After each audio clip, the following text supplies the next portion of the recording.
Há pessoas que perguntam se todos os entendimentos doutrinários estão corretos, no seguinte sentido: você tem uma doutrina bíblica, por exemplo, sobre o culto, e daí um grupo entende de um jeito, outro grupo entende de outro grupo de outro, e assim tem 2, 3, 4, 10 posições. A pergunta então seria a seguinte: como saber qual posição está certa?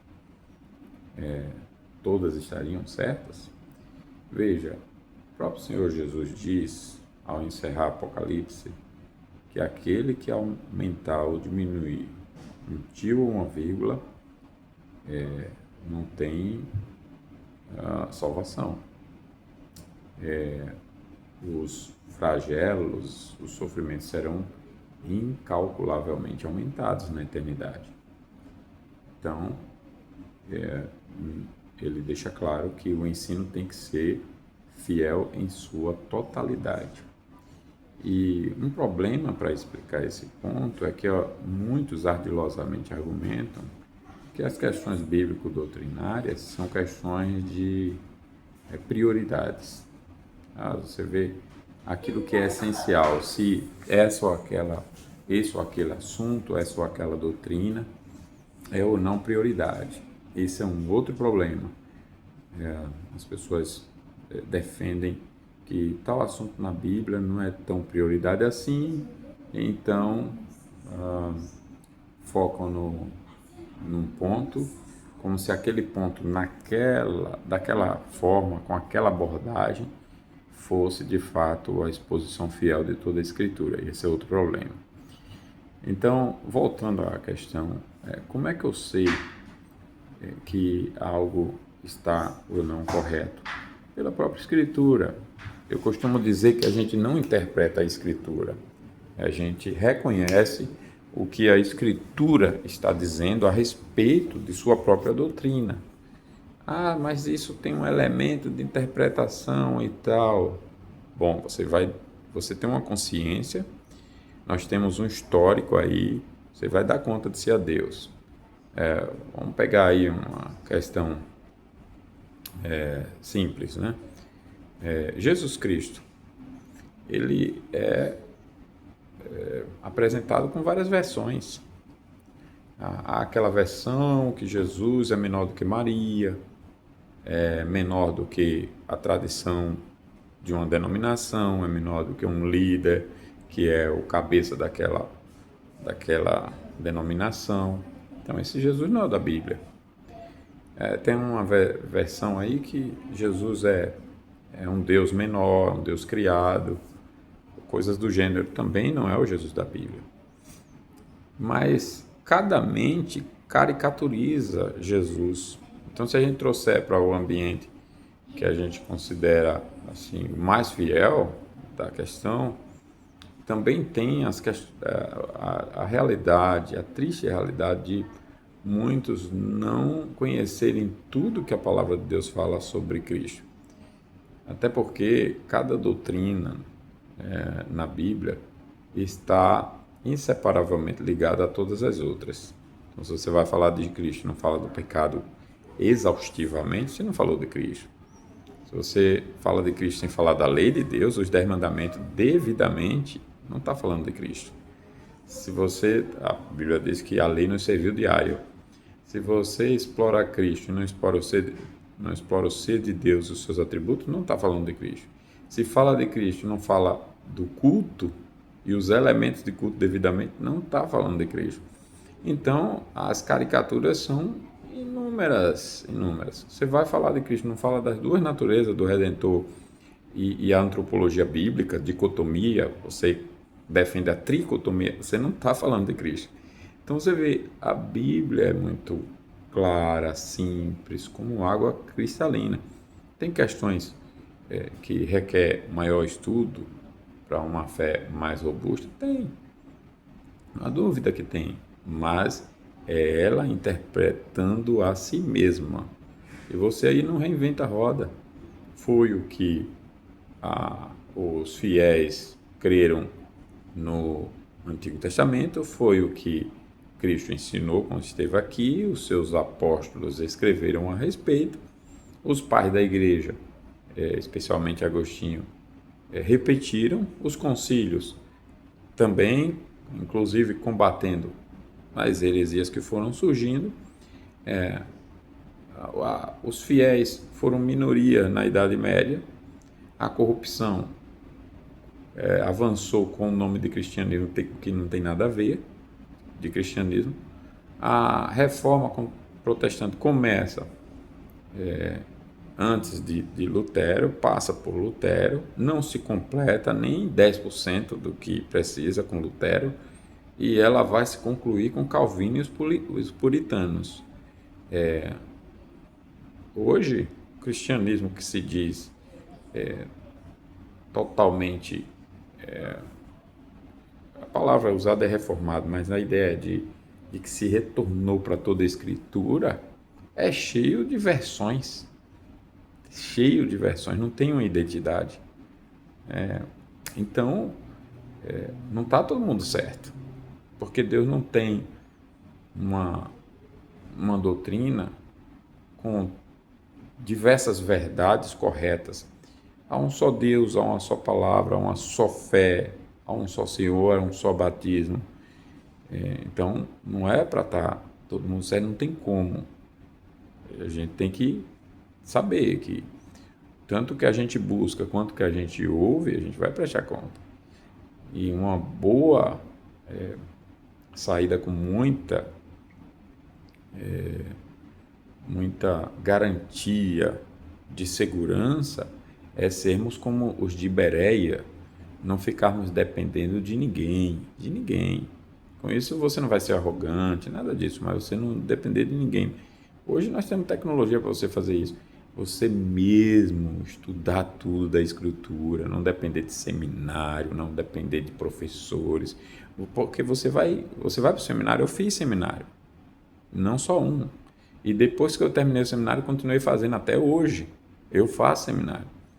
Mas você muitas vezes tem que olhar as aulas dos professores. Tem professores incrédulos. Você vai ter que corrigir. Você vai ter que depois ver assim, olha, me ensinaram que turminha sem vergonha. Você vai ter que fazer a correção. Estou falando dos infiéis, né? Eu tive excelentes professores que foram bem fiéis e marcaram. Eu estou falando dos infiéis. Então, e o meu ponto é a nossa responsabilidade. Você vai ter, na igreja, você tem que filtrar quem é o... Eu digo isso lá na igreja, veja se o que eu estou ensinando está certo. Eu sei que está. Eu tenho uma consciência diante de Deus, tenho 10 anos na mesma igreja, a consciência limpa de não ter ensinado uma vírgula fora. E a igreja é testemunha disso. Eu tenho lá as famílias que estão desde que eu cheguei e falam isso. São testemunhas. E eu tenho escrito os estudos, pregações, exegese, está tudo escrito, né? Ou quase tudo, boa parte. Ou então outras coisas gravadas. E são fiéis mesmo. E principalmente com a tecnologia hoje, você consegue avançar bastante. Você consegue, como quem ouvir um exército de fiéis lá dos pais da igreja, da reforma, pegar os melhores ali, você ouvi-los. Isso é maravilhoso, mastigado. Então, seja como os de Bereia, confira na Escritura. Outra coisa, tenha humildade de se dedicar mais do que para qualquer outro assunto, o estudo das Escrituras. Faça isso. Memorize, repita.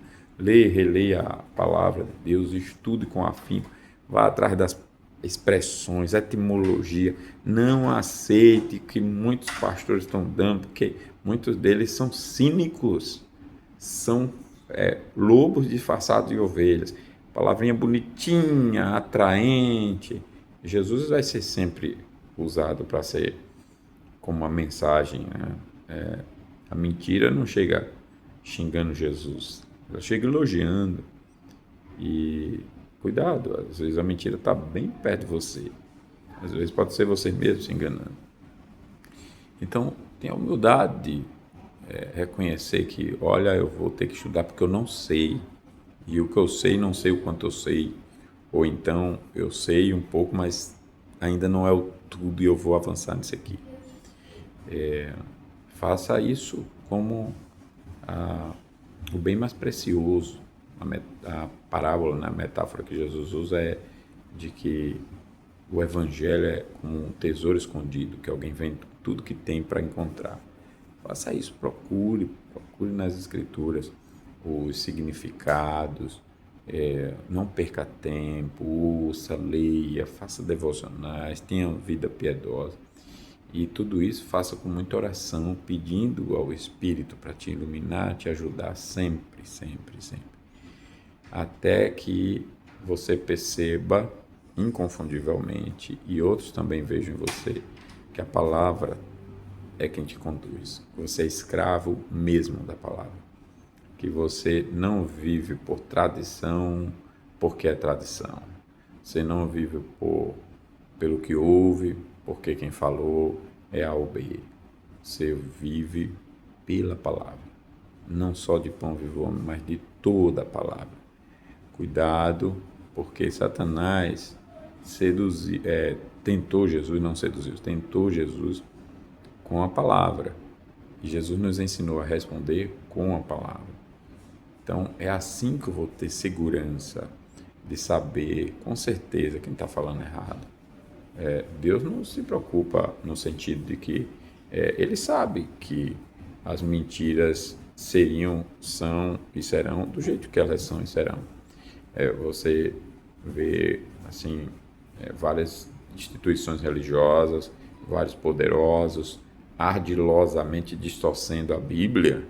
Você vê isso claramente, sistemas doutrinários robustos, apenas humanamente, e enganando os incautos, mas são muitos que estão se perdendo. A gente fica numa angústia assim, santa, né? Aquela ira santa, aquela coisa. Não se deve brincar com a verdade, não se deve brincar com a fé das pessoas, com a eternidade das pessoas. Mas existem sistemas que brincam. E eles não estão longe, não. A gente às vezes fala só de outras denominações, esquecem da nossa. Tem muitos ardilosos no nosso meio. Em todo lugar é assim. Então, nós temos que olhar para as Escrituras e saber reconhecer esses ardilosos, esses enganos, com a firmeza mesmo da Escritura, mas sem conhecer devidamente, exaustivamente, não vai. É impossível conhecer exaustivamente o que a palavra de Deus está ensinando. Em um sentido, não. Em um sentido, sim, porque no sentido de que ela está falando de Deus e Deus é inesgotável. E o conhecimento é isso, é o conhecimento de Deus. Mas, no outro sentido, não, porque ela está numa linguagem humana e existe ali o limite humano a ser explorado e o próprio Senhor Jesus diz, de fazer discípulo ensinando a guardar todas as coisas. Então, existe um limite ali e uma condição do ser humano explorar esse limite. Aí eu tenho como ensinar a guardar todas as coisas? Tenho, senão ele não mandaria, ou ele está fingindo, ele está enganando. Claro que não. Então, se eu ensino a harmonia de todas as doutrinas bíblicas, outro dia alguém sobre isso perguntou assim, eu tenho como saber quais são todos os meus pecados? Tem. Mas a Bíblia fala de pecado oculto porque você é limitado a analisar, mas não é que você não sabe, por exemplo, qual é o primeiro mandamento, qual é o segundo, e todos os pecados estão lá. Você quer saber todos os pecados? Estude todos os mandamentos, os 10 mandamentos. Eles estão lá exaustivamente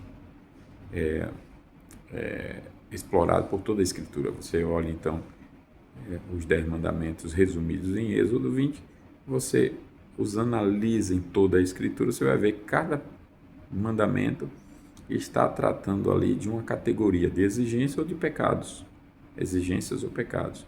Então, não terás outros deuses de mim, está tratando ali de várias exigências sobre isso. É claro que o ateísmo entra aí. É claro que a preguiça para as coisas de Deus, para conhecer a Deus, o desânimo, entra aí. É claro que o amor ao dinheiro entra aí. É claro, mas é porque você vai pegar, listar em toda a Escritura as exigências e os pecados. Então você faz isso com todas as doutrinas. Aqui são os ensinos fundamentais, como se essenciais, o que mais importante. Cuidado com esse papo furado do mais importante. Existem prioridades? Existem, mas a própria Bíblia define o que é prioridade. Nunca é reprovar nada dela. Nunca. Escute bem isso. Prioridade nunca é reprovar nada da Escritura. E, por último, veja como a sua vida evidencia esse conhecimento. Você tem evidenciado fé verdadeira? Você sabe o que é fé verdadeira? Você sabe o que é arrependimento para a vida? Você sabe o que é a justificação, a adoção, a santificação? Você sabe o que é que a Bíblia de fato fala? Não descanse enquanto sua vida não evidenciar isso. Não confie no que os outros dizem. Hoje em dia eu vejo muitos querendo se colocar no lugar de Deus. Alguém essa semana me perguntou o seguinte: os arminianos são salvos? Porque eu vi um tal pastor falando aí na internet a respeito e que os arminianos são salvos e tal. A minha resposta foi: olha, quem diz quem é salvo é Jesus. Eu não confie no que o pastor diz, deixa de dizer, não, que ele não é autoridade de Deus para isso, né? Então, quem diz quem é salvo ou não é Cristo. E o assunto que a pessoa queria saber é se as doutrinas arminianas são bíblicas. É claro que não. O arminianismo é heresia. Então, como é que pode um arminiano ser salvo, né? É claro que não. Agora, muitos se colocam na posição de Deus. Você tem que ir pela Bíblia.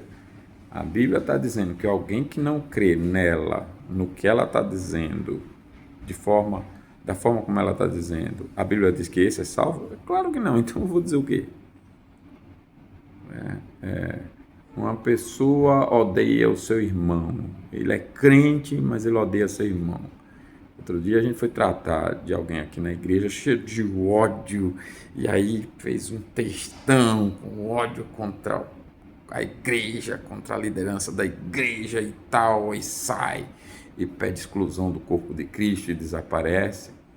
E aí um colega cínico, covarde, vai e recebe a pessoa tão perversamente, esse colega fez, recebe a pessoa, ainda cita nossa denominação, nossa igreja, como se a pessoa tivesse na nossa igreja, não estava, mas aí cita o maior cinismo e atrevimento do mundo, e tratando a pessoa como um salvo, mas a pessoa sai daqui cheia de ódio e tudo mais, e a pessoa recebe do outro lado dizendo que está salva. Não está salva. Escuta bem, não sou eu quem diz. Aquele que odeia seu irmão até agora está nas trevas. O que é que você entende por isso? É isso, infelizmente, que a pessoa não está salva. Não tem como. É impossível a graça salvar e a pessoa continuar com ódio. Não tem como. Ou é uma coisa ou é outra, né? Então, uma palavra aqui para refletirmos sobre o fundamento da nossa fé. Eu tenho, diante de toda essa confusão e posições doutrinárias, verdades a respeito da mesma doutrina, eu tenho como saber, você tem responsabilidade de saber. Quem tem ouvido, ouça o que o Espírito diz às igrejas. Jesus disse que o sinal do fim seria engano. E é um tempo que eu confesso a vocês, pelo menos assim, tenho a sensação de que nunca houve tanto engano. Mas tem como a gente permanecer ouvindo só a verdade. Então faça isso, se esforce, use todos os meios e se deixe ser ensinado por toda a Escritura. Somente ela é a palavra de Deus. Se estiver na segurança de toda a Escritura, o que os outros falarem, até quando você tentar se enganar, você não será enganado, porque a graça superabundou sobre o pecado na sua vida e fez você se prostrar às Escrituras. Que Deus te abençoe.